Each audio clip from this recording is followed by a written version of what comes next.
আগামী রবিবার আন্দোলনরত আহত জুলাই যোদ্ধাদের প্রাপ্য টাকা দেয়া হবে বলে জানিয়েছেন জুলাই স্মৃতি ফাউন্ডেশনের প্রধান নির্বাহী কর্মকর্তা লেফটেন্যান্ট কর্নেল অবসরপ্রাপ্ত কামাল আকবর।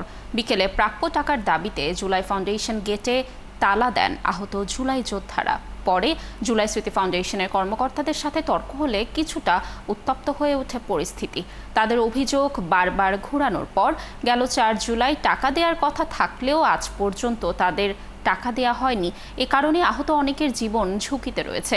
তবে ফাউন্ডেশনের সিইও আগামী রবিবারের মধ্যে সব সমস্যা সমাধানের আশ্বাস দিয়েছেন। জানান, জুলাইয়ের সব আহত ও শহীদদের পরিবারকে সহযোগিতা দিতে আরও ২৫০ কোটি টাকা প্রয়োজন। যারা টাকা পাওয়ার যোগ্য তারা হসপিটালে শুয়ে রয়েছে, তাদের খবরও নেয় না। যারা মনে করেন যে সুস্থ, মুরগির রক্ত লাগাই নিয়ে এসে ক্যাটাগরি এ বানাইছে, তাকে ৩ লাখ ৪ লাখ করে টাকা দিছে। আন্দোলনে আহত তাদেরকেও ধারণ করতে পারে না, যার কারণে এইখানে বারবার বেশ কয়েকবার বিভিন্ন আহত ভাইয়েরদের সাথে, সহযোদ্ধাদের সাথে অশোভনীয় আচরণ এই ফাউন্ডেশন থেকে করেছে। কনফার্মই করতেছে না যে আমরা কবে পাবো, কালকে পাবো, পরশু পাবো, এটা তো কোনো ডেট হতে পারে না। এই ক্ষতিগ্রস্ত যারা আছেন, আমরা যে কাজটা করছি এটা শেষ করতে একটা সুন্দর জায়গায়, যাতে ত্রুটিটা কম থাকে, এরর মার্জিন কম থাকে, এটা হোপফুলি আমরা আগামী রোববারের মধ্যে এটা শেষ করতে পারবো। তাদেরকে হেল্প না করতে পারলে এটা আমাদেরকে সৃষ্টিকর্তাও মাফ করবে না, এ জাতীয় মাফ করবে না।